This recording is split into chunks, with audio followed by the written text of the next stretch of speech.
Hello everyone.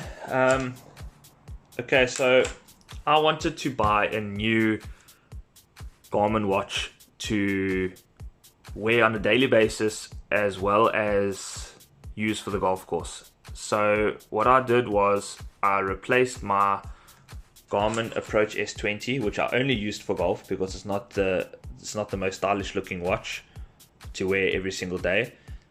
And I went ahead and I bought a Garmin Vivoactive 4. It's got all the functions of a normal multi-sport watch. There's some of the specs on the back. I mainly wanted it for the golf. Also, the Garmin Pay works very, very well. And here is the watch. As you can see, it looks a lot better than the Approach S20. It's not very thick, it's not very bulky, it's light, it feels good, the build quality is nice. I want to take you over some of the functions in the golfing section. The reason why I'm doing this too is because when I was looking to buy this watch, I did not find any reviews for the golfer. Every review I saw was a running review or general review of the watch. I didn't find anything that was golf specific, so I didn't have anything to go on with regards to battery life, ease of use, anything like that, actual golfing functions. So I went ahead and I bought the watch anyway, so that I could give it a test, and then I thought I'd just give a review. Click on the golf.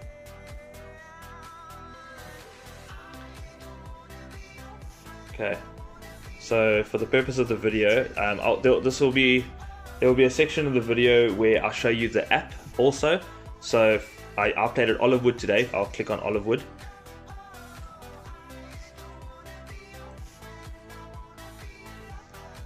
Okay, the watch asks you to keep score. Okay, so when you get to this screen, you can clearly see on the top, hole number 1, it's a par 5. It shows you distance to the front of the green, 492 meters, middle of the green, 503, back of the green, 515. From here, what you can do, if you know the pin placement for the day, if it's back, front, or middle, what you can do a little bit further in, you can actually move the pin around, up and down, to move the pin position if you really want to dial in the distances. Other functions, you click the top, you've got a little pencil, which is a scorecard, so that will allow you to enter the score. You do that to go up, down. Once you hit done, and then you'll see it'll add that in.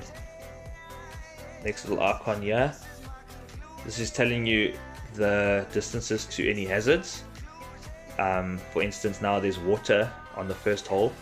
It is showing you the front of the water 452, to carry the water 472. It's pretty standard. This is quite a nice little feature if you're playing a course that you haven't played before. It actually shows you the direction to the green. So if you are hitting a blind shot or if you are behind some trees, that's something I didn't have on the Approach S20, which I'll go through some of the differences. This just gives you an overview of your score. What the next icon will do is it gives you distances to layups. So there's all your distances to your layups. If you're hitting 119 meters, you're going to have 250 left to the green. If you're hitting 169 meters, you're going to have 200 left to the green, and so on and so on. The watch will also do automatically is when you hit a shot, that number 1 par 5 at the top will disappear, and it will actually measure automatically your distance. So it'll pick up that you've hit a shot, and when you start walking, it will measure the distance to that ball. Just get out of here, you just click end your round. You can save, edit score, discard, pause the round. So they say discard, it will vibrate. and then it's done. Okay, there you can see my battery level is at 35%.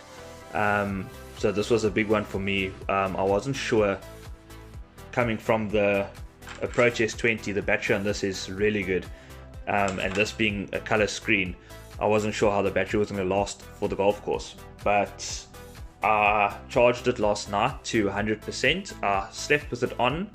When I woke up this morning, it was on 92%. I played the round of golf today. I teed off at 7:30. We finished at 12:30, and the watch was on 51% when I left the golf course. So I'm very pleased to say that it will definitely last 18 holes, and if I'm playing by myself or with just one other person, it will last 36 holes, no problem. Okay, just a quick look at some of the differences in these two watches. The Approach S20, when you hit a shot, it will prompt you to select what club you've hit. The Vivoactive 4 does not do that. The Approach S20 also asks you at the end of a hole where your tee shot went, if it was left of the fairway, right of the fairway. Your Vivoactive 4 does not. The Approach S20 also asks you if you've had any penalties on that hole, which the Vivoactive 4 does not. Those are all minor things that really shouldn't bother too many people. It didn't bother me at all.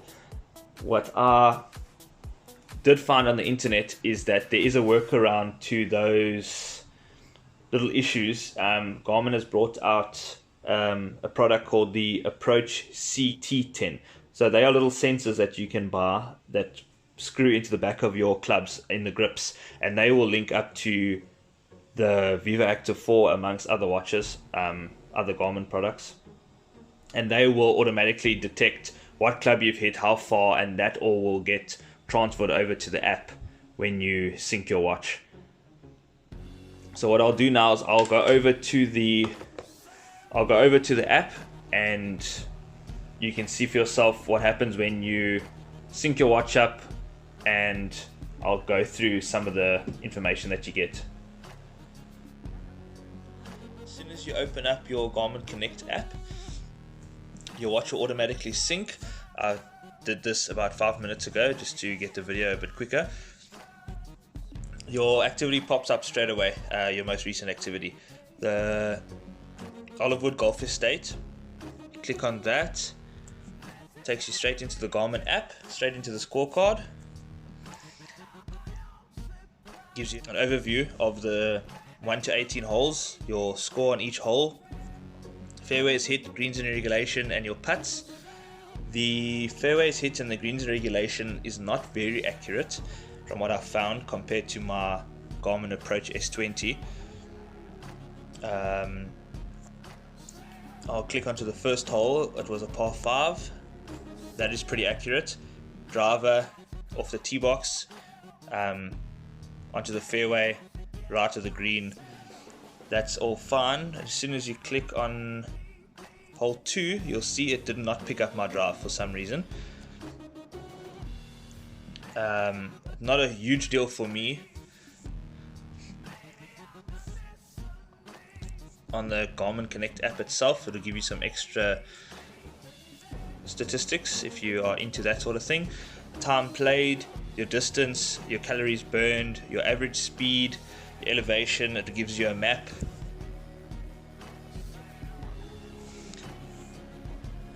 And then at the top, it'll give you another section of pace, speed, timing, heart rate, elevation, nutrition. The very last page, speed, gives you another breakdown of your speed, your time, your heart rate throughout the round, elevation, and time in heart rate zones. And that's pretty much the statistics that you get from the app. Right, and that is the end of the video. I hope the information that I shared helps a fellow golfer make the right decision about buying the watch. I very much like it. Please feel free to leave a comment and smash that like button. Thank you very much.